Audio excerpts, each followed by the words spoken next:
नमस्कार, सुबह बोलेगा में आपका स्वागत है। मैं हूं आपके साथ प्रियंका और आज हम बात करेंगे सावधान हवा में जहर है। जी हां, ये कहना गलत नहीं है क्योंकि हालात ऐसे हो चुके हैं। जिधर तक भी नजर जा रही है वहां तक हवा में प्रदूषण दिखाई दे रहा है। दिल्ली के हालात बद से बदतर बने हुए हैं और उत्तर प्रदेश में भी स्थिति खराब हो चली है।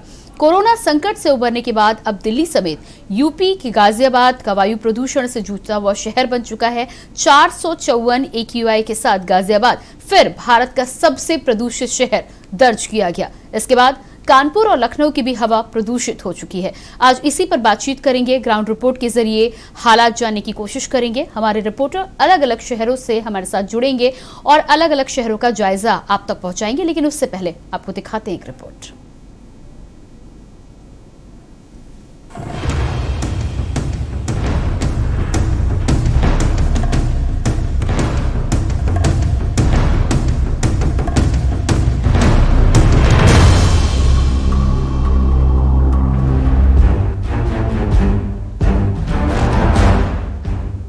देश की हवा जहरीली हो चुकी है। दिल्ली समेत उत्तर प्रदेश के कई शहर वायु प्रदूषण से जूझ रहे हैं। दिल्ली NCR में प्रदूषण के मुद्दे पर शनिवार को सुप्रीम कोर्ट में सुनवाई हुई। इस दौरान कोर्ट ने केंद्र को प्रदूषण से निपटने के लिए तत्काल उपाय के तौर पर 2 दिन का लॉकडाउन लगाने की सलाह भी दी। साथ ही कोर्ट ने अगली सुनवाई तक सभी राज्यों और केंद्र सरकार को प्रदूषण कम करने के कदमों पर आपात बैठक में लिए गए फैसले के बारे में जानकारी मांगी है। हाल दिल्ली के अलावा उत्तर प्रदेश में भी खराब है। उत्तर प्रदेश के गाजियाबाद शहर में बढ़ते सांसों के संकट का अंदाजा इससे लगाया जा सकता है कि यहाँ PM10 मानक से 5 गुना अधिक दर्ज किया गया है, जो कि हवा की बेहद खराब स्थिति को दर्शाता है। गाजियाबाद का लोनी प्रदूषण के मामले में सबसे आगे है। लोनी का प्रदूषण स्तर सबसे अधिक 454 रिपोर्ट किया गया। दूसरे नंबर पर शहर का संजय नगर इलाका है, जहां AQI का स्तर 437 दर्ज किया गया। गाजियाबाद में वायु प्रदूषण की स्थिति बेहद खराब स्तर पर होने के कारण रेड जोन में पहुंच गई है। गाजियाबाद में बढ़ते प्रदूषण के कारणों की बात करें तो मुख्य रूप से यूपी और पड़ोसी राज्यों में जलाई जा रही पराली ही वायु प्रदूषण का कारण है। इसके अलावा गाड़ियों से निकलने वाला धुआं, सड़कों पर फैली धूल, उद्योगों से होने वाले उत्सर्जन और निर्माण कार्यों के कारण उड़ने वाली PM कण भी काफी हद तक प्रदूषण का कारण है। 0 और 50 के बीच AQI को अच्छा माना जाता है, जबकि 51 और 100 के बीच संतोषजनक माना जाता है। इसके अलावा 101 और 200 के बीच मध्यम, 201 और 300 के बीच खराब, 301 और 400 के बीच के AQI को बेहद खराब माना जाता है, जबकि 401 से 500 के बीच गंभीर श्रेणी में माना जाता है, यानी कि रेड जोन। ऐसे में गाजियाबाद की स्थिति बेहद गंभीर है और प्रदूषण को रोकने के लिए कोई ठोस कदम नहीं उठाए गए तो परिणाम खतरनाक साबित हो सकते हैं। स्पेशल डेस्क के न्यूज इंडिया। तो सुबह बोलेगा में आज हम प्रदूषण को लेकर बातचीत कर रहे हैं और जिस तरह से अपनी रिपोर्ट के जरिए हमने आपको जानकारी दी है, गाजियाबाद एक ऐसा शहर बनकर उभरा है जो पूरे देश में इस समय AQI के मामले में सबसे अधिक गंभीर स्थिति में बना हुआ है। और गाजियाबाद के अलावा भी कई शहर ऐसे हैं जहां पर AQI की स्थिति बेहद खराब है, वायु प्रदूषण की स्थिति बेहद खराब है। ऐसे में दिवाली के कई दिन बीत जाने के बाद भी आज भी स्थिति सुधरती हुई नजर नहीं आ रही है और ये स्थिति खास तौर से बुजुर्गों और बच्चों के लिए खतरे की घंटी बनकर साबित हो रही है। अस्थमा पेशेंट्स की भी यदि हम बात करें तो ऐसे में अस्थमा पेशेंट्स का जीना मुहाल हो चुका है। दिल्ली में हालात यहां तक पैदा हो गए हैं कि लोग घरों में भी मास्क का प्रयोग कर रहे हैं, क्योंकि घरों में भी सांस लेते वक्त लोगों को तमाम तरह की समस्याएं पेश आ रही हैं। ऐसे में बुजुर्गों और खास तौर से ऐसे बीमार लोगों को जिनको सांस की गंभीर समस्या है, उन्हें मास्क का प्रयोग करने की हिदायत दी गई है और लोग घरों के अंदर मास्क का प्रयोग करके इस समय गुजर बसर कर रहे हैं। देखना ये होगा कि तमाम आपात बैठक के बाद भी आखिर किस तरह से क्या हल निकाला जाएगा और किस तरह से प्रदूषण सुधारने को लेकर आगे कदम उठाया जाएगा। इसी पर हम बातचीत करेंगे। हमारे साथ अलग अलग जगहों से रिपोर्टर भी जुड़ेंगे। सबसे पहले आपका तारुफ करा दें, जयवीर मावी हमारे साथ संवाददाता गाजियाबाद से जुड़ेंगे, अमित दुबे रेजिडेंट एडिटर दिल्ली से, इसके अलावा मधुर मोहन संवाददाता कानपुर, शिव प्रताप सिंह संवाददाता लखनऊ से और डॉक्टर भारत राज सिंह वरिष्ठ पर्यावरणविद भी हमारे साथ जुड़ चुके हैं। तो हमारे साथ तमाम लोग जुड़ चुके हैं। दिल्ली से सबसे पहले अमित दुबे रेजिडेंट एडिटर जुड़ चुके हैं, मधुर मोहन संवाददाता कानपुर से जुड़ चुके हैं और इसके अलावा डॉक्टर भरत सिंह वरिष्ठ पर्यावरणविद भी जुड़ चुके हैं। सर, आपका बहुत बहुत स्वागत है कार्यक्रम में। अमित जी, आपका भी स्वागत है और मधुर मोहन भी हमारे साथ जुड़ चुके हैं, स्वागत है आपका। सबसे पहले डॉक्टर भरत जी आपके पास ही आएंगे। जिस तरह की स्थिति खराब बनी हुई है और चिंता का विषय है, ये चिंता का विषय इसलिए भी है क्योंकि स्थिति इतने लंबे दिनों के बाद भी सुधरती हुई नजर नहीं आ रही। यकीनन दिल्ली में हालात ये पैदा हो गए हैं कि लोग घरों के अंदर मास्क का प्रयोग कर रहे हैं। कितना चिंता करने की आवश्यकता है और कैसे इस स्थिति से उबर कर हम बाहर आ पाएंगे? देखिए, अभी हम लोग अगर थोड़ा जून जुलाई अगस्त की पोजीशन देखें तो ये उस समय बीच में साइक्लोनिक रेन आ रही थी, जिसके कारण प्रदूषण के कण जितने भी थे, जो आपने अभी बताया भी 2.5 जो है पर्टिकुलेट मैटर, वो जो है वो उसकी बहुत ही बारिश के कारण वो सभी नीचे उतर खत्म हो जाता था। इसलिए वायु में प्रदूषण करीब करीब सारे डस्ट से लेकर के और carbon monoxide, carbon dioxide, carbon particle भी और मीथेन और हाइड्रस, ये जितने भी इस टाइप के प्रदूषित है वायु को करते हैं वो सब नीचे उतर आते हैं। उसके कारण हम एक अच्छी स्थिति में थे, यहाँ तक कि आपने जैसे बताया कि 50 से नीचे होने पर बहुत ही अच्छा माना जाता और आप टहलिए घूमिए, आपका स्वास्थ्य के लिए बहुत अच्छा रहता है। और सभी लोग, आज की स्थिति ये है, ये सीजन बदल रहा है। इसमें मेनली ये क्रैकर्स या दिवाली आ गई या पराली जल गई और ये जो भ्रम पैदा किया जा रहा है, मैं तो इस पर कार्य 1995 से कर रहा हूँ और तमाम इसमें ग्लोबल वार्मिंग और जलवायु परिवर्तन पर काम है विश्वव्यापी। तो इसमें ये पहले भी आगाह किया गया था कि ऐसी स्थिति जब आपका परिवर्तन होता है, सीजन परिवर्तन होता है। अब ओस पड़ रही है वायु में, अगर ओस पड़ रही तो वो ऊपर की सतह जो 10-15 किलोमीटर ऊंचाई पर सारे कण अब इधर विद्यमान हो गए। आप जा करके अगस्त और सितंबर में जो चीजें बढ़ गई, लोगों का मूवमेंट बढ़ गया, सारी फैक्ट्रियां भी चलने लगी, ये सब चले गए और इस समय बारिश नहीं हो रही। या तो बारिश हो जाए, ठंडक होते ही ओस पड़ना शुरू हो जाता है। उसके कारण जो दबाव बढ़ा है तो सारे इस चैम्बर में हम लोग रह रहे हैं और ये इसका एक उदाहरण दिल्ली है।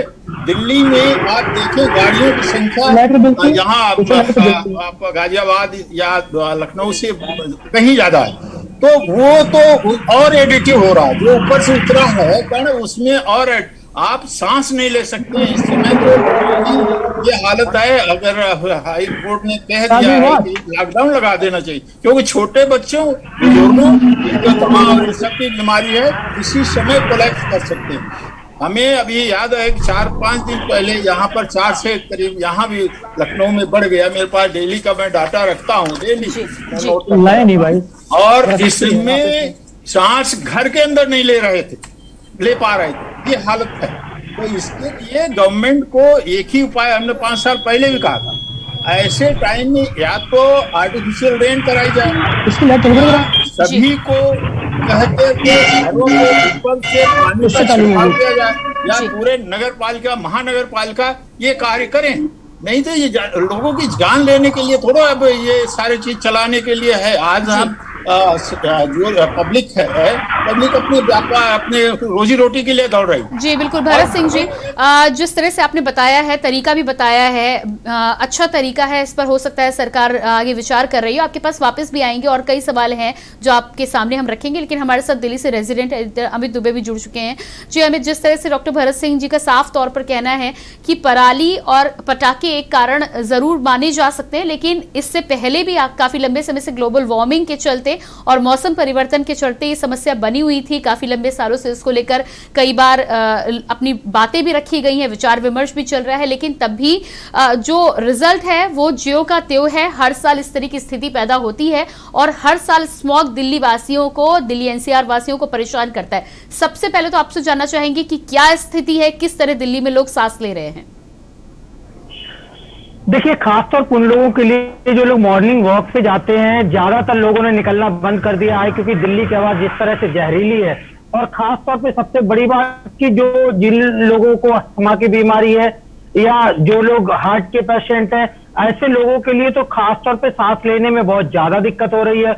और दूसरी बड़ी चीज कि यहाँ पे चूंकि नॉर्मल इंसान भी है, अगर वो दोपहर में या शाम में भी निकलेगा तो आंखों में जलन उसे साफ तौर पे महसूस होगी, इतना प्रदूषण है। यानी सामान्य इंसान भी जहरीली हवा में न सिर्फ सांस ले रहा है, बल्कि उसे भी इसका असर पता चल रहा है, जिस तरह से आंखों में लोगों की जलन होती है। हालांकि कोई पहला मामला नहीं है, हर साल इसी तरह की चीजें होती है, खासतौर पर दिवाली के बाद इस तरह की चीजें। हालांकि इस बार अगर हम बात करें तो पूरी तरह से कोर्ट ने प्रतिबंध लगा रखा था कि दिल्ली में ना ही आतिशबाजी होगी, ना ही आतिशबाजी की बिक्री होगी। लेकिन इसके बावजूद दिल्ली में आतिशबाजी, चोरी छुपे आतिशबाजी भी बिकी और आतिशबाजी भी हुई। उसका भी असर कहीं ना कहीं होता है। हालांकि इसे लेके तमाम तरह की राजनीति भी होती रही है, लोगों के बीच भी अलग अलग मतभेद होते रहे, अलग अलग विचार है। लेकिन सबसे बड़ी चीज की पराली हमेशा इसका एक प्रमुख कारण माना जाता है, क्योंकि यही वो दिन होते हैं जब पंजाब, हरियाणा और यूपी के किसान जो है वो पराली जलाना शुरू करते हैं। दिल्ली में हालांकि पराली जलाने घटनाएं नहीं होती है, क्योंकि दिल्ली में ना ही इतनी ज्यादा खेती है और जो है उस पर भी ध्यान दिया जाता है। लेकिन तमाम अन्य राज्यों की बात करें, केंद्र सरकार की तरफ से मुहिम चलाई गई, राज्य सरकार की तरफ से मुहिम चलाई गई। यहां तक कहा गया कि पराली जो है वो 100 रुपए गट्ठा के हिसाब से खरीदी जाएगी, लोगों को रियायत दरों पे मशीनें दी जाएंगी जिनसे पराली की खाद जो है बनाई जा सके, खेतों में नष्ट किया जा सके या उन्हें काट के सही जगह तक पहुंचाया जा सके।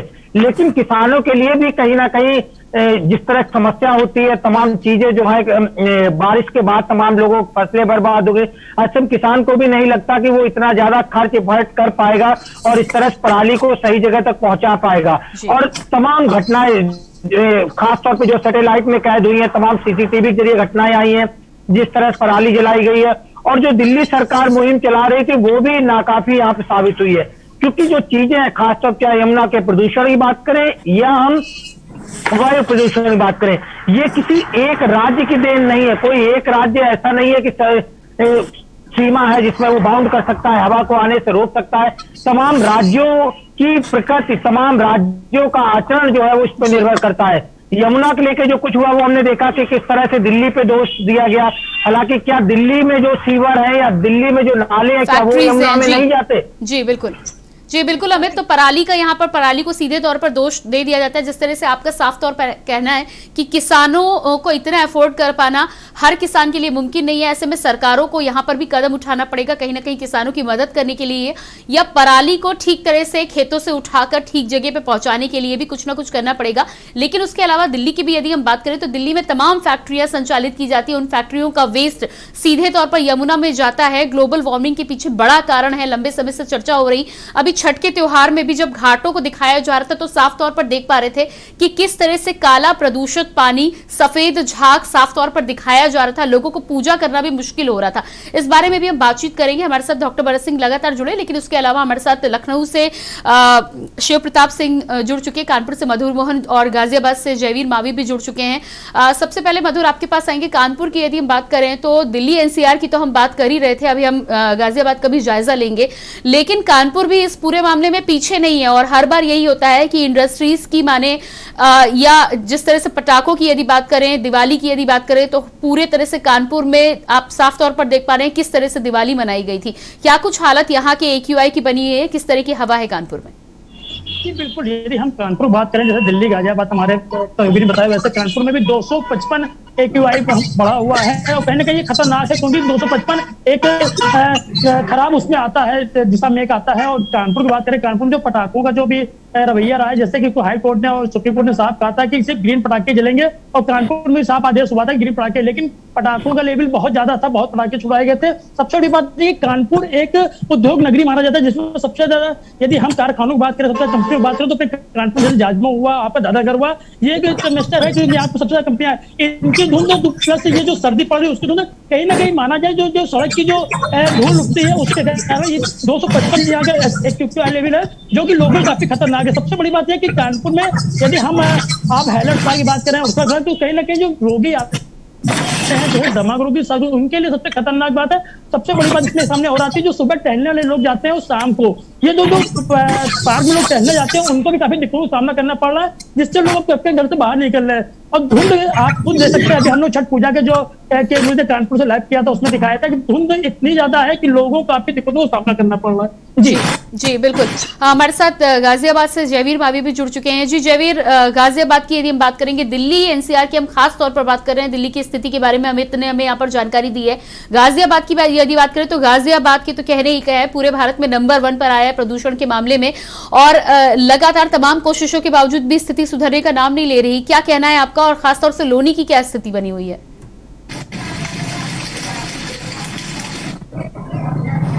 जी जयवीर, आपसे अनुरोध करेंगे अपने फोन के अनम्यूट बटन को आप एक बार चेक कर लें ताकि आपकी आवाज हम तक पहुंच पाए।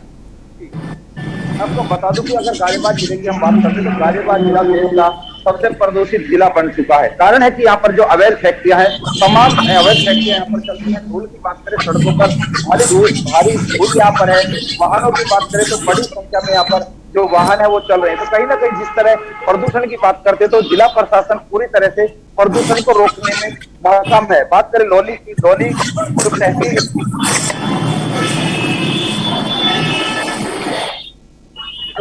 लोनी सबसे ज्यादा प्रदूषित है। कारण है कि जो लोनी का जो सेक्टर है वहां पर जो तमाम अवैध प्रदूषणकारी इकाइयां चल रही हैं, तमाम क्योंकि दिल्ली से सटा हुआ है, वहां पर जो लोग हैं जो खासतौर पर कहना है कि जो दिल्ली और यूपी का जो बॉर्डर है वहां पर तमाम ऐसी फैक्ट्रियां हैं, जब वहां पर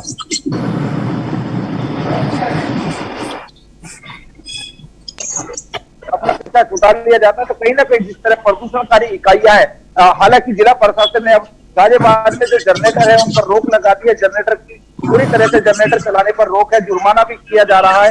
लेकिन तमाम चीजों की बात करें तो प्रदूषण भट्टे यहाँ पर इतने ईंट भट्टे हैं, उन भट्टों से प्रदूषण निकलता है। अवैध बालू खनन, मिट्टी खनन, तमाम तरह के खनन यहाँ पर हो रहे हैं, जिसके चलते प्रदूषण यहाँ पर लगातार बढ़ रहा है। और प्रदूषण को रोक पाना भी शायद अब जिला गाजियाबाद जो प्रशासन है उसके अधिकार यानी कि जो उनकी ताकत है उससे बाहर जा चुका है। जिस तरह से यहाँ पर अगर बात की जाए तमाम चीजों को प्रदूषण है, सड़कों पर जो जाम लगातार लगा रहता है, वाहन कितने हैं, वाहनों का जाम, उसके अलावा जो प्रदूषणकारी इकाइयां हैं, भट्टे हैं, मिट्टी खनन है, तमाम तरह के जो प्रदूषणकारी जो कार्य है, सड़कों पर जो मिट्टी के डंपर दौड़ते हैं या फिर बालू के जो ट्रैक्टर चलते हैं उनमें प्रदूषण फैलता है। उनसे जो मिट्टी जो रास्ते में गिरती रहती है वो भी फिर दूसरे वाहनों के चलने से प्रदूषण फैलाती है। तो तमाम तरह के यहाँ पर प्रदूषण फैल रहा है और प्रदूषण के चलते यहाँ पर स्थितियां, हालात जो है बिल्कुल अगर बात करें तो सांस लेने लायक यहाँ पर हवा नहीं बची है, जहरीली हवा यहाँ पर है। और जिसके चलते अब जल जीवन भी पूरी तरह से कहा जा सकता है कि हम जहर को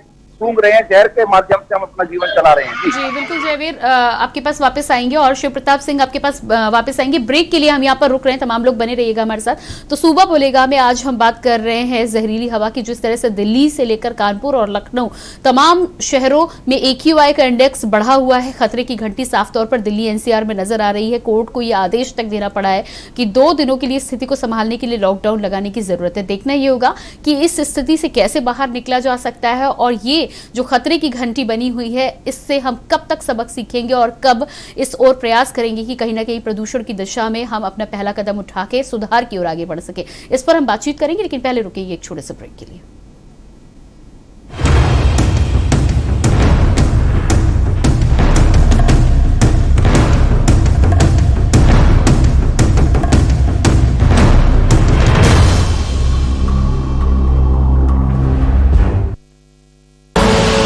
आप देख रहे हैं के न्यूज, खबरों का सारथी।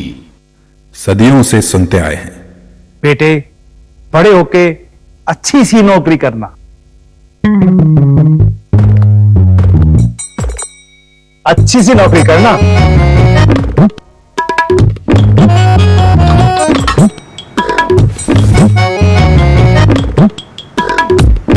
अच्छी सी नौकरी करना,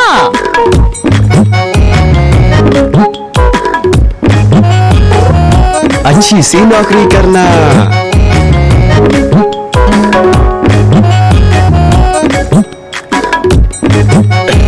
अच्छी सी नौकरी करना।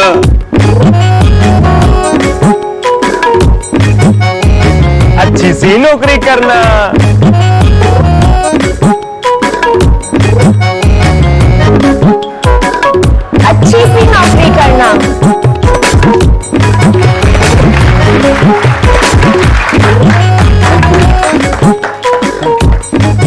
अच्छी सी नौकरी करना। अगर सब अच्छी नौकरी करने वाले बनेंगे तो नौकरी देगा कौन? बेटा तुम अच्छी सी नौकरी देने वाला बनना। अगर भारत को दुनिया का नंबर 1 देश बनाना है तो आज हर बच्चे के अंदर एंटरप्रेन्योर माइंडसेट जगाना होगा।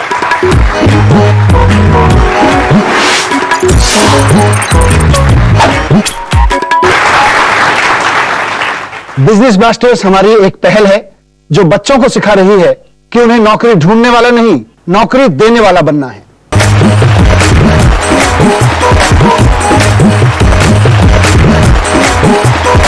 बिजनेस ब्लास्टर्स, छोटे बिजनेस स्टार्स, बड़े बिजनेस आइडियाज। 14 नवंबर से आपके टेलीविजन पर। जुबान के लिए उड़ चला गैरों की ज़मीं पर, खुशबू अपने पन की ढूंढता। दूर कितना भी जा, इस जुबान से दूर ना जा पाओगे। रुमर बोलो जुबान केसरी। आप देख रहे हैं के न्यूज, खबरों का सारथी।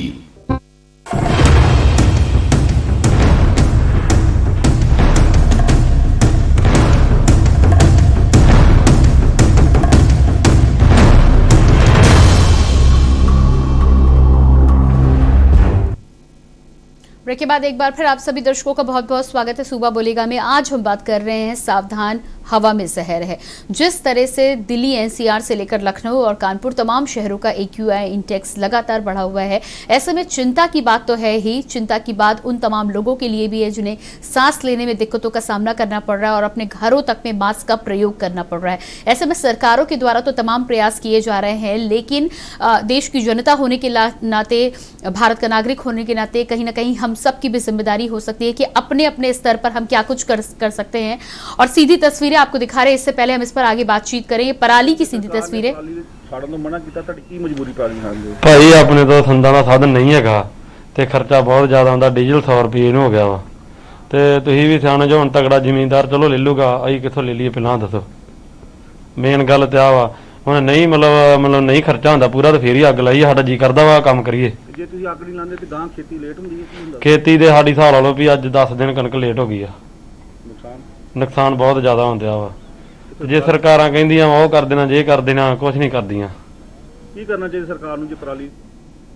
तो आपको पंजाब की सीधी तस्वीरें हमने आपको दिखाई किस तरह से यहाँ पर पराली जलाई जा रही है, लेकिन यहाँ पर किसानों की मजबूरी भी समझनी होगी कहीं ना कहीं। जिस तरह से भारी बारिश के चलते अलग अलग जगहों पर किसानों का नुकसान हुआ है, ऐसे में यदि आम आदमी की बात करें, जो आम किसान की बात करें, तो पराली को ठिकाने लगाना भी उसके लिए एक बहुत बड़ी समस्या है। कहीं ना कहीं सरकारों को इस पूरे मामले में कदम उठाए जाने की जरूरत है। इससे पहले हम आगे बढ़े और अपने तमाम संवाददाताओं से बात करें। हमारे साथ कॉलर सुरेश जुड़ चुके हैं, जानेंगे उनसे कि क्या कहना चाहते हैं। जी सुरेश जी, बहुत बहुत स्वागत है आपका कार्यक्रम में। अपने विचार रखें, क्या कहना चाहते हैं। सुरेश जी, क्या आप मुझे सुन पा रहे हैं? शायद संपर्क हमारा नहीं हो पा रहा है। हमारे साथ हमारे संवाददाता लगातार बने हुए हैं और इससे पहले कि हम अपने संवाददाताओं से बातचीत करें, लखनऊ की स्थिति को जाने, एक बार फिर रुकेंगे एक छोटे से ब्रेक के लिए, फौरन हाजिर होते हैं। आप देख रहे हैं के न्यूज, खबरों का सारथी। मेरे देश की धरती। भैया भैया, यूं बता जरा, चैन की बंसी बजाना तो सुने रहे हैं। हाँ? चैन का रेडियो बजा रहे हो। कहा है भैया, जब मन बहुत खुश होता है तो संगीत अपने आप फूटने लगता है। और फूटे भी कहा है ना भाई, कोई है जो हम किसानों के लिए अच्छा सोच रहा है। कहा है भैया कि पहले किसान करता था हाय हाय, और अब खेती किसानी की हर समस्या को बाय बाय। वाह अंग्रेजी। और क्या, अरे भाई ये सरकार हवा हवाई बातें नहीं करती, जो कहती है वो करती है, और जो नहीं कहती वो तो डेफिनेटली करती है। आप भी सुनिए। किसानों के 36,000 करोड़ रुपए का ऋण माफ, गन्ना किसानों को 1.45 लाख करोड़ रुपए से अधिक गन्ना मूल्य का भुगतान। एमएसपी में दोगुना तक वृद्धि। 435 लाख मीट्रिक टन खाद्यान्न की सरकारी खरीद में किसानों को 79,000 करोड़ रुपए का भुगतान। प्रधानमंत्री किसान सम्मान निधि योजना में 37,521 करोड़ रुपए हस्तांतरित। 2,376 करोड़ रुपए की क्षतिपूर्ति। 4,72,000 करोड़ रुपए फसली ऋण का भुगतान। 2,151 करोड़ रुपए अनुदान राशि किसानों को मिली। याद रखना भाइयों, जो है गुमराह करते वो नहीं है किसानों के यार। जिसने दिखाई विकास की राह वही है अपनी सरकार, योगी सरकार, किसानों की सरकार। सोच ईमानदार, काम दमदार। बिजनेस ब्लास्टर्स, छोटे बिजनेस स्टार्स, बड़े बिजनेस आइडियाज। 14 नवंबर से आपके टेलीविजन पर। खुदी को आजमाया है तो ये अंदाज आया है। खुदी को आजमाया है तो ये अंदाज आया है। तुम में भी मैं हूं, शुद्ध प्लस पान मसाला।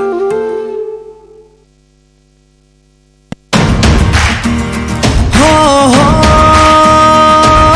मिलकर अब आगे बढ़ेंगे। नेतृत्व की जिनमें क्षमता है, इतिहास वही लिखते हैं। जन जन की आंखों में वो उम्मीद को रोशन करते हैं। सबको साथ लेकर चलना धामी सरकार का मकसद है, धामी सरकार का मकसद है। शिक्षा, स्वास्थ्य, रोजगार पर अपनी सरकार का फोकस है, अपनी सरकार का फोकस है। गर्भवती माता, नवजात शिशु का रक्षण हो। कोरोना प्रभावित बच्चों का भी सुनिश्चित पोषण हो।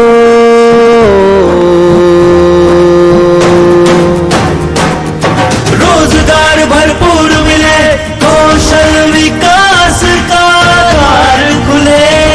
समृद्ध किसान की आय बढ़े, चहुमुखी विकास पहाड़ चढ़े, पहाड़ चढ़े। संकल्प लिया है, सिद्ध करेंगे, मिलकर हम आगे बढ़ेंगे। मिलकर अब आगे बढ़ेंगे, मिलकर अब आगे बढ़ेंगे, मिलकर अब आगे बढ़ेंगे, मिलकर अब आगे बढ़ेंगे। भारत माता की।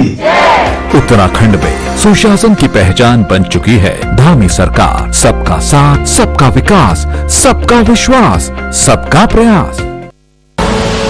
आप देख रहे हैं के न्यूज, खबरों का सारथी।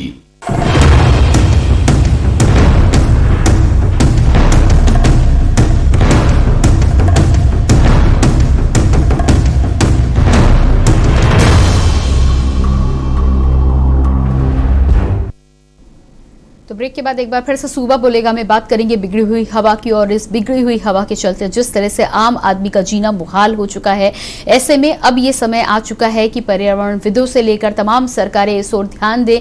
कहीं ना कहीं प्रदूषण को बढ़ाने की जो वजहें हैं, चाहे फैक्ट्री की बात कर ले, पराली की बात कर ले, या अन्य जो वजह जिनकी वजह से आज दिल्ली एनसीआर से लेकर तमाम शहरों के हालात ये बने हुए हैं, उन पर लगाम लगाने की बेहद अधिक आवश्यकता है। वरना स्थिति यदि इसी तरह से बनी रहेगी तो कहीं ना कहीं ये खतरे की घंटी आम आदमियों के लिए मुसीबत का सबब बनती रहेगी। और न जाने कितनी बीमारियां हैं जो इस तरह की खराब वायु प्रदूषण के चलते आम आदमी के जीवन में आती रहेंगी। और खासतौर से बच्चों की यदि हम बात करें तो किस तरह का भारतवर्ष आगामी आने वाली पीढ़ी को हम पेश करेंगे, ये एक बहुत ही बड़ा चिंता का विषय है और इस पर अब ध्यान देने की बेहद आवश्यकता है। इसी पर बातचीत करने के लिए हमारे साथ लगातार अलग अलग जगह से संवाददाता जुड़े हैं। इसके साथ ही साथ डॉक्टर भरत सिंह, वरिष्ठ पर्यावरणविद भी हमारे साथ जुड़े हुए हैं। जानेंगे उनसे कि क्या कुछ हम और कर सकते हैं हैं, लेकिन इससे पहले रुक कर लेते हैं। लखनऊ से हमारे साथ संवाददाता जुड़े हुए हैं, शिव प्रताप लखनऊ से बने हुए हैं। जी शिव प्रताप, यहाँ पर आपसे जानना चाहेंगे, लखनऊ की यदि स्थिति की हम बात करें तो दिल्ली एनसीआर के साथ ही कानपुर और लखनऊ की भी स्थिति कोई बेहद संतोषजनक बनी नहीं हुई है। पटाखों की यदि बात करें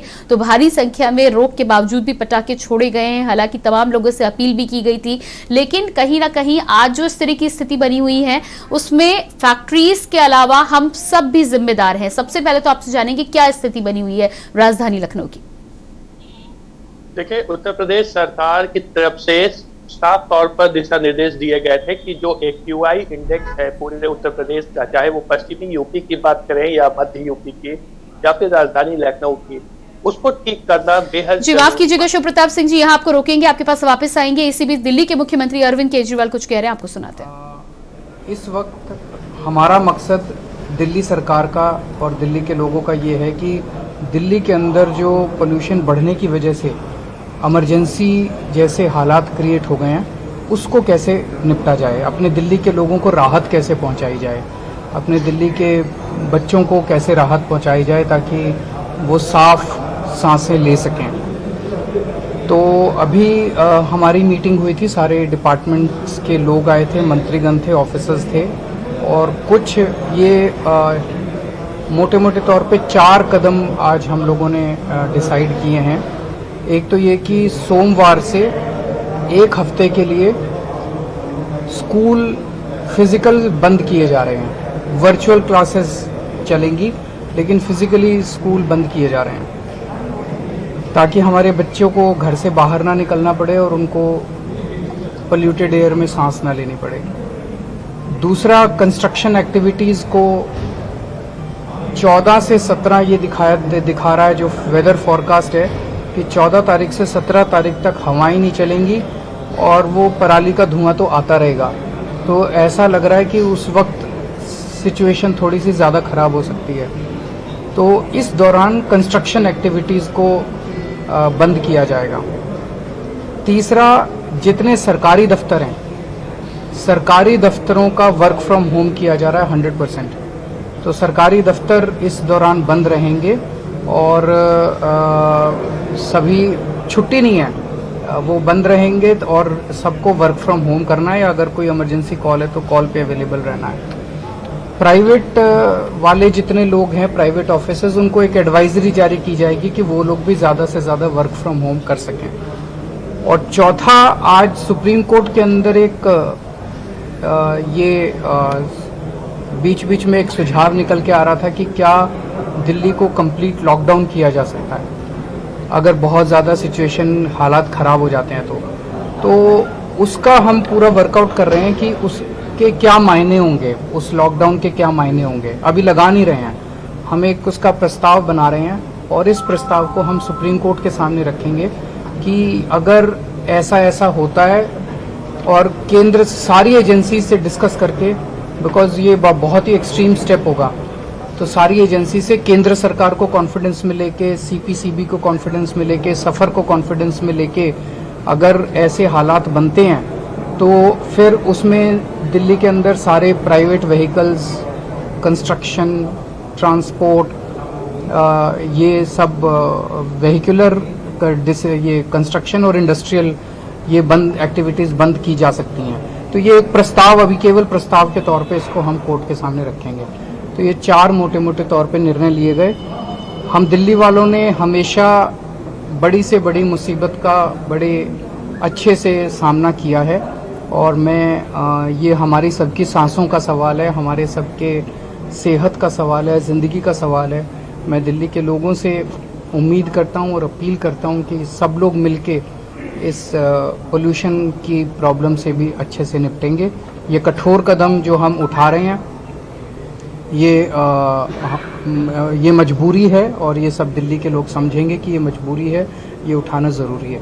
सर, कोर्ट भी लगातार ये कह रहा है कि साल दर साल लगभग यही कहानी इस समय पर चलती रहती है। बहुत सारे कदम उठाए गए सरकार की तरफ से, चाहे केंद्र सरकार हो चाहे दिल्ली सरकार हो, फिर भी सूरत नहीं बदल रही है। इस समय पर वही स्थिति बन जाती है पिछले साल थी या 2 साल पहले थी। इसमें मैं उम्मीद करता हूँ सारी सरकारें काम कर रही हैं, केंद्र सरकार काम कर रही है, अन्य राज्य सरकारें काम कर रही है। अब सुप्रीम कोर्ट ने भी इसका कॉग्निजेंस लिया है। मैं उम्मीद करता हूँ कि इसका समाधान निकलेगा। दिल्ली की तरफ से हम जो कर सकते हैं हम वो सारे एफर्ट्स कर रहे हैं। सर क्या ग्रुप ऑफ मिनिस्टर्स भी बनाया जाएगा इस क्राइसिस को हैंडल करने के लिए? अभी तो हम सारे एक साथ ही बैठे हुए थे, सारे ऑफिसर्स भी बैठे हुए थे। जब भी जरूरत पड़ेगी हम सारे फिर दोबारा 3 दिन के लिए सर बंद किए गए। हाँ जी, अभी 3 दिन के लिए है, उसके बाद हम वो करके और फिर आगे लॉकडाउन लगाएंगे। वही मैंने कहा कि हम ये बहुत एक्सट्रीम एक्टिविटी अभी तक ये कभी किया नहीं गया, तो हम ये कोर्ट के सामने रखेंगे कि ये हमारा प्रस्ताव है और एक्सट्रीम सिचुएशन के अंदर क्या ऐसा करना चाहिए। 2-3 बार हो चुका है व्हीकल पॉल्यूशन। मतलब अब जैसे सरकारी दफ्तर जब सारे बंद कर दिए तो इसका इम्पैक्ट, सरकारी गाड़ियां बहुत ज्यादा हैं, दिल्ली सरकार के सारे ऑफिसर्स बंद कर रहे हैं। सर आप लोग भी घर से काम करेंगे? सब लोग वर्क फ्रॉम होम करेंगे अनलेस कोई जरूरी वो हो तो। सर कोर्ट ने भी कहा कि केंद्र सरकार सभी को मिलजुल कर बातचीत के लिए बुलाई, इससे बातचीत करेंगे। हम हमेशा तैयार हैं और हम सब मिलके काम करेंगे। ये ऐसी चीज है जिसका समाधान, क्योंकि हवा जो है और पोल्यूशन जो है वो बाउंड्रीज नहीं देखता, उधर की हवा इधर आ जाती है, उधर का पोल्यूशन इधर आ जाता है, तो हम सब मिलके काम करेंगे। सर दफ्तर भी 1 हफ्ते के लिए बंद किए हैं, सरकारी दफ्तर भी 1 हफ्ते के लिए। 1 हफ्ते के लिए जो भी है 1 हफ्ते के लिए। हाँ जी। सर क्या सेंटर को इमरजेंसी मीटिंग तुरंत बुला लेनी चाहिए दिल्ली और आसपास? सेंटर को जो भी करना है वो जरूर करेंगे। Thank you.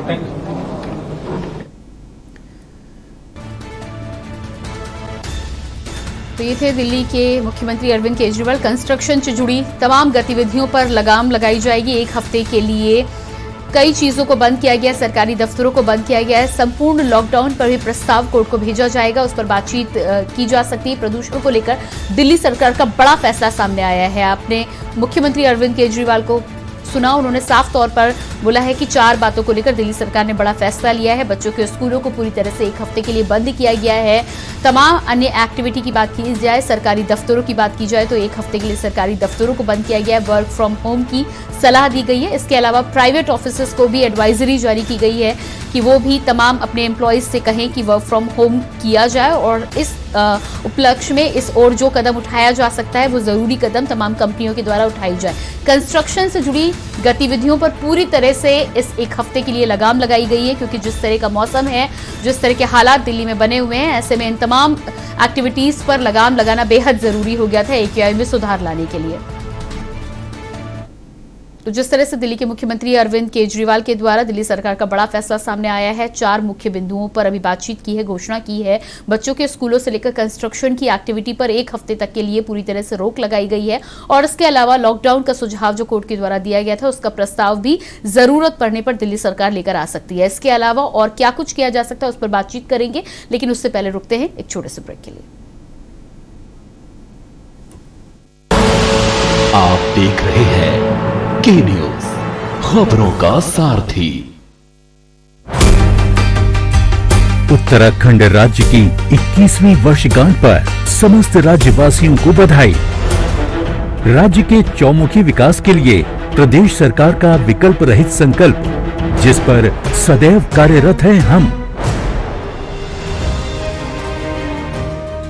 रोजगार को प्राथमिकता देते हुए लगभग 24,000 रिक्त पदों पर शुरू हुई भर्ती प्रक्रिया। PSC के तहत और समूह ग और ख के पदों पर चयन के लिए आयु सीमा में 1 साल की छूट दी गई है, और राज्य की विभिन्न प्रतियोगी परीक्षाओं के आवेदन शुल्क को भी हटा दिया गया है। स्वरोजगार योजनाओं से बड़ी संख्या में राज्यवासी हो रहे हैं लाभान्वित।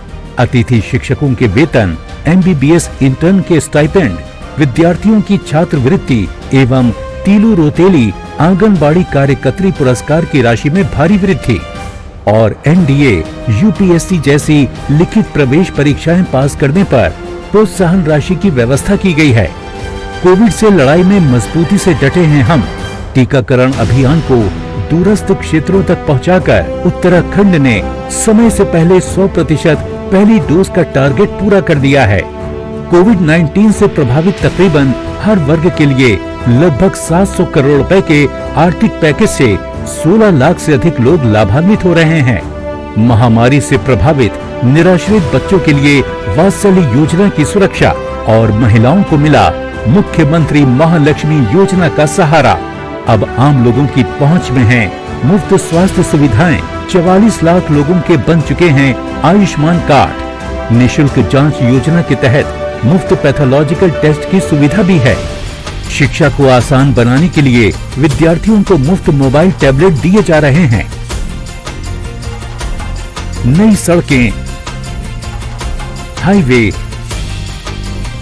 अस्पतालों और कॉलेजों के निर्माण से बदल रहा है उत्तराखंड। जिन विचारों को आधार बनाकर इस पर्वतीय राज्य की स्थापना 21 साल पहले हुई थी, उन्हें पूरा करने के लिए प्रदेश सरकार दृढ़ संकल्पित है। नए इरादे, युवा सरकार, उत्तराखंड सरकार। जुबान के लिए उड़ चला गैरों की ज़मीं पर, खुशबू अपने पन की ढूंढता। दूर कितना भी जाओ, इस जुबान से दूर ना जा पाओगे।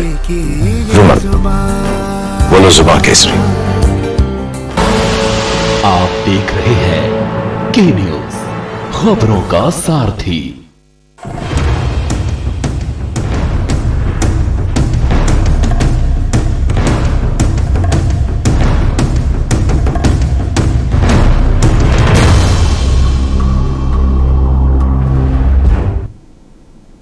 ब्रेक के बाद एक बार फिर से बात कर रहे हैं। सावधान हवा में जहर है। दिल्ली एनसीआर से लेकर लखनऊ, कानपुर तमाम शहरों का लगातार जिस तरह से वायु प्रदूषण की वजह से AQI इंडेक्स बढ़ा हुआ है और लोगों को तमाम दिक्कतों का सामना करना पड़ रहा है। ऐसे में दिल्ली सरकार के द्वारा बड़ा फैसला सामने आया है। 4 बिंदुओं पर पूरी तरह से इस समय रोक लगाई गई है। कंस्ट्रक्शन से लेकर बच्चों के स्कूलों को बंद किया गया है। साथ ही साथ सरकारी दफ्तरों को पूरी तरह से वर्क फ्रॉम होम में तब्दील किया गया है और प्राइवेट ऑफिस से भी इस बात को लेकर एडवाइजरी जारी की गई है, गुजारिश की गई है। तो देखना ये होगा कि इन तमाम बड़े फैसलों के बाद किस तरह से कितनी जल्दी दिल्ली और एनसीआर के हालातों में सुधार आता है और दिल्ली के अलावा अन्य राज्यों की यदि हम बात करें तो अन्य राज्यों में भी किस तरह के कदम उठाए जाने की जरूरत है, उसको लेकर हम बातचीत करेंगे। लगातार हमारे साथ हमारे संवाददाता जुड़े हुए हैं, साथ ही साथ डॉक्टर भरत सिंह वरिष्ठ पर्यावरणविद भी हमारे साथ जुड़े हुए हैं। सबसे पहले रुक कर लेते हैं लखनऊ से, हमारे साथ शिव प्रताप जुड़े हुए हैं। शिव प्रताप, आपसे मैं बातचीत कर रही थी तो लखनऊ की स्थिति के बारे में जानने का प्रयास कर रही थी। सबसे पहले आपसे यही जानेंगे कि क्या स्थिति बनी हुई है। इसके अलावा दिल्ली सरकार का ये जो बड़ा फैसला आया है, क्या आपको लगता है कि उत्तर प्रदेश में भी इस तरह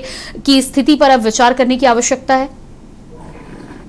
बिल्कुल, देखिए पश्चिमी यूपी का हिस्सा उत्तर प्रदेश को बहुत कुछ इफेक्ट करता है। अगर हम बात करें गाजियाबाद, नोएडा, ग्रेटर नोएडा और पश्चिमी यूपी के अन्य सटे हुए एनसीआर के रीजन से, तो वहां प्रदूषण का जो AQI इंडेक्स है वो बेहद ज्यादा खराब हो चुका है, जिसको लेकर के उच्च न्यायालय की तरफ से प्रस्ताव भी दिया गया था। हालांकि दिल्ली सरकार की तरफ से कार्रवाई शुरू कर दी गई है, तो निश्चित रूप से उत्तर प्रदेश का भी AQI इंडेक्स इस कार्रवाई के बाद सुधारने की उम्मीद की जा सकती है। लेकिन अगर हम बात करें लखनऊ की, तो लखनऊ को लेकर के जिलाधिकारी लखनऊ अभिषेक प्रकाश ने कल एक बैठक की थी और कई दिशा निर्देश ताबड़तोड़ दे दिए थे प्रशासनिक अधिकारियों को।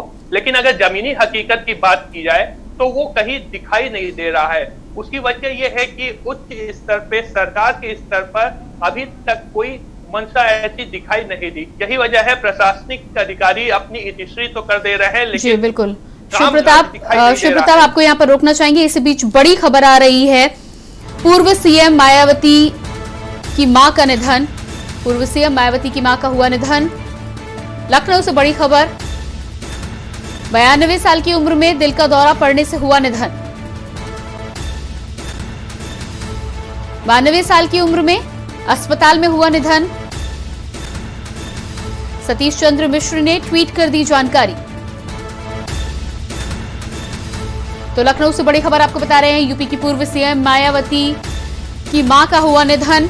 92 साल की उम्र में दिल का दौरा पड़ने से हुआ निधन। सतीश चंद्र मिश्र ने ट्वीट कर दी इस बात की जानकारी। 92 साल की उम्र में अस्पताल में हुआ निधन। और ये आप ट्वीट देख पा रहे हैं। सूचित किया जाता है कि बीएसपी सुप्रीमो उत्तर प्रदेश की पूर्व मुख्यमंत्री बहन कुमारी मायावती की पूज्य माता श्री रामरती जी का 92 साल की उम्र में आज हॉस्पिटल में हृदय गति रुक जाने की वजह से निधन हुआ। और इसी खबर पर हमारे साथ लखनऊ से संवाददाता संदीप जुड़े हुए हैं। जी संदीप, 92 साल की उम्र में बसपा सुप्रीमो मायावती की मां का निधन हुआ है, क्या कुछ पूरी जानकारी है? देखिए, बिल्कुल अत्यंत दुखद घटना है, जिस घटना को लेकर के सतीश चंद्र मिश्रा जो कि राष्ट्रीय सचिव हैं, उन्होंने जो है ट्वीट किया है अपने ट्विटर अकाउंट से। उन्होंने ट्वीट करके ये जानकारी दिया है कि मायावती की जो माता जी हैं, उनका रमा रति नाम है, उनका 92 वर्ष की उम्र हो चुकी है। आज हॉस्पिटल में उनका देहांत हो गया है और काफी दुख व्यक्त करते हुए उन्होंने इस ट्वीट को किया है, क्योंकि अभी दिल्ली में काफी समय से इनका जो है इलाज चल रहा था और इलाज के दौरान जो है आज इनका स्वर्गवास हो गया है। इसको लेकर के उन्होंने ट्वीट किया है और यह भी साथ में जानकारी साझा किया है कि उनकी अंतिम संस्कार और उनकी दिल्ली पहुंचने पर, मायावती के वहां पर दिल्ली पहुंचने के बाद जो है वहां पर अंतिम संस्कार किए जाएंगे। लेकिन फिलहाल दिल्ली के हॉस्पिटल में उनकी मां मायावती की उन्होंने अंतिम सांस ली, तो निश्चित तौर पे एक गहरा दुख व्यक्त हुआ है मायावती को लेकर के। जिस तरह मायावती की बात करें तो मायावती लगभग अपनी माता से काफी स्नेह रखती थी, काफी प्यार से रखती थी, क्योंकि जिस तरीके से लगातार उसका इलाज चल रहा था, काफी दिनों से बीमार थी, तो अब आज उन्होंने अंतिम सांस ली है।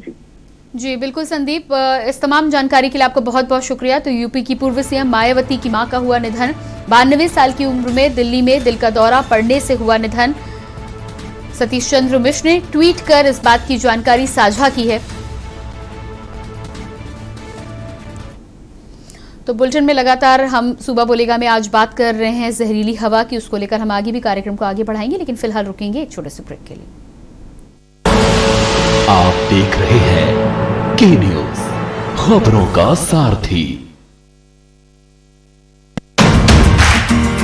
हो मिलकर अब आगे बढ़ेंगे,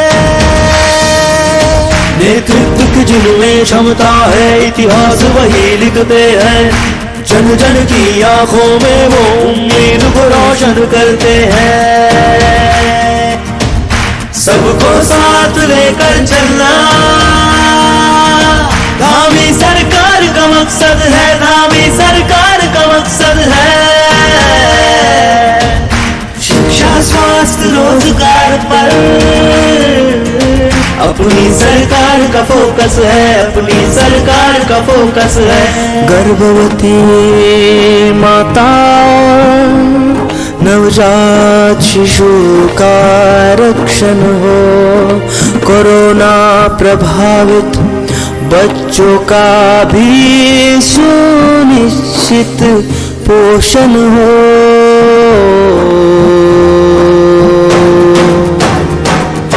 रोजगार भरपूर मिले, कौशल विकास का द्वार खुले, समृद्ध किसान की आय बढ़े, चहुमुखी विकास पहाड़ चढ़े, पहाड़ चढ़े। संकल्प लिया है, सिद्ध करेंगे, मिलकर हम आगे बढ़ेंगे, मिलकर अब आगे बढ़ेंगे, मिलकर अब आगे बढ़ेंगे, मिलकर अब आगे बढ़ेंगे, मिलकर अब आगे बढ़ेंगे।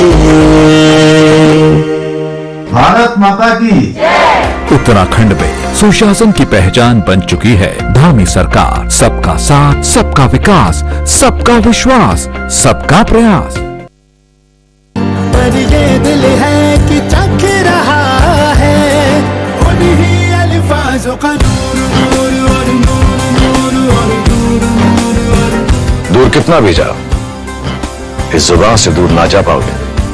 रुमर बोलो जुबान केसरी। आप देख रहे हैं के न्यूज, खबरों का सारथी। ब्रेक के बाद जालौन से बड़ी खबर आ रही है। जालौन से बड़ी खबर, गुटखा फैक्ट्री में जीएसटी इंटेलिजेंस टीमों का छापा। जीएसटी इंटेलिजेंस की 10 टीमों ने मारा छापा। जालौन से बड़ी खबर, गुटखा माफियाओं के दर्जन भर ठिकानों पर रेड। जीएसटी इंटेलिजेंस टीमों ने अचानक मारा छापा। छापे से गुटखा माफियाओं में मचा हड़कंप। उरई में बन रहे पान मसाला के ठिकानों पर भी रेड। तो जालौन से बड़ी खबर, जीएसटी चोरी की लगातार मिल रही थी शिकायतें।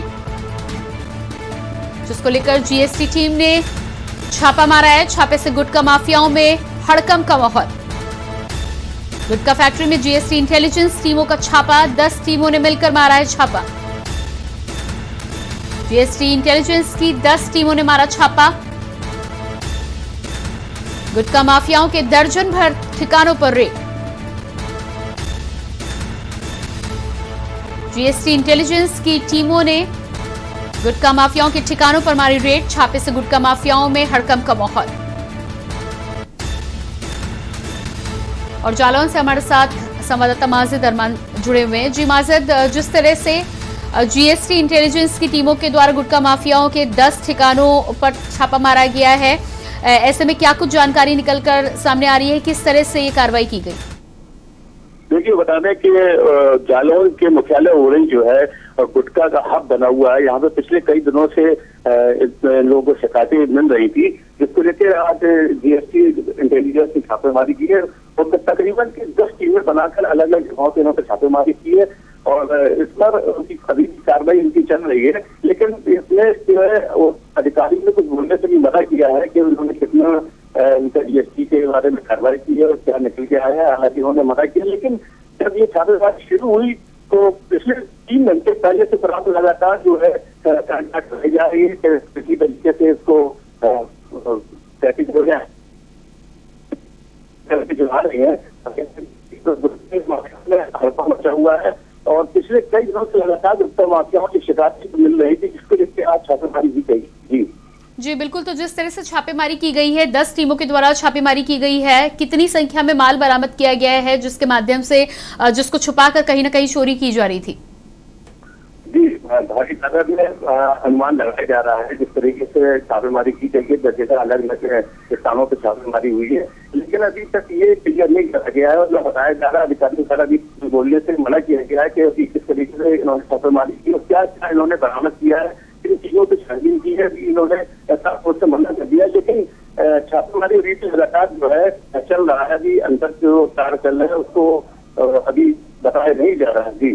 जी बिल्कुल, इस तमाम जानकारी के लिए माजिद बहुत बहुत शुक्रिया। तो गुटखा फैक्ट्री में जीएसटी टीम का छापा जालौन में मारा गया है।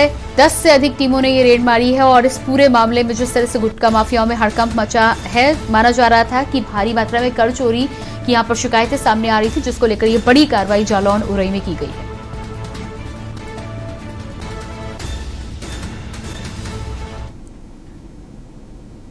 तो लगातार आज हम दिल्ली एनसीआर से लेकर लखनऊ से कानपुर तक बिगड़े हुए हवा के हालातों के बारे में बातचीत कर रहे थे। वायु प्रदूषण की जिस तरह की स्थिति बनी हुई है और खराब AQI की वजह से लोगों का जीना दूभर हो गया है। खासतौर से दिल्ली एनसीआर की यदि बात करें तो लोगों की स्थिति इस तरह से खराब हो चली है कि अब घरों तक में मास्क का प्रयोग लोगों को करना पड़ रहा है। आखिर और कितने दिनों तक इस तरह की स्थिति बनी रहेगी? पहले तो कोरोना महामारी की मुसीबत झेल चुके आम आदमी संभलने की कोशिश ही कर रहा था कि एक तरफ जीका वायरस और दूसरी तरफ इस तरह से खराब वायु की स्थिति लोगों की जिंदगी में लगातार परेशानियां लेकर सामने आ रही है और ऐसे में आम आदमी के लिए जीना मुहाल होता जा रहा है। हालांकि दिल्ली सरकार का बड़ा फैसला सामने आया है। दिल्ली सरकार ने 4 बिंदुओं पर खासतौर से विचार किया है। बच्चों के स्कूलों को बंद किया है, वर्क फ्रॉम होम सरकारी दफ्तरों में कर दिया गया है, प्राइवेट ऑफिसेस को भी सलाह दी गई है और इसके अलावा कंस्ट्रक्शन के काम को पूरी तरह से रोक दिया गया है। उम्मीद ये की जा रही है कि इन तमाम कामों के द्वारा कहीं ना कहीं AQI को सुधारने में कुछ मदद मिलेगी और जल्द से जल्द स्थितियां सामान्य होने की दिशा में आगे काम होगी। इस पूरे मामले में बातचीत करने के लिए हमारे साथ अलग अलग जगह से हमारे संवाददाता जुड़े थे। हमारे तमाम संवाददाताओं का बहुत बहुत धन्यवाद। और इसके अलावा हमारे साथ डॉक्टर भरत सिंह जी, वरिष्ठ पर्यावरणविद भी जुड़े थे, जिन्होंने तमाम मुख्य बातों पर बातचीत की और इस ओर भी ध्यान आकर्षित किया कि अब हमें इस ओर विचार करने की आवश्यकता है। फिलहाल देखना यह होगा कि सरकारों के द्वारा ही हम किस तरह से वायु प्रदूषण को कम करने में अपनी भूमिका अदा कर सकते हैं। यदि हम सब कुछ अपने द्वारा कोशिश करेंगे तो जरूर इस दिशा में भी आगे कदम उठाया जा सकता है और कहीं ना कहीं स्थितियों को सुधारने में आगे समय और संकेत मिल सकता है। फिलहाल हमारे इस विशेष कार्यक्रम में इतना ही। बाकी खबरों के लिए आप लगातार देखते रहिए के न्यूज़ इंडिया। मुझे दीजिए इजाजत। नमस्कार।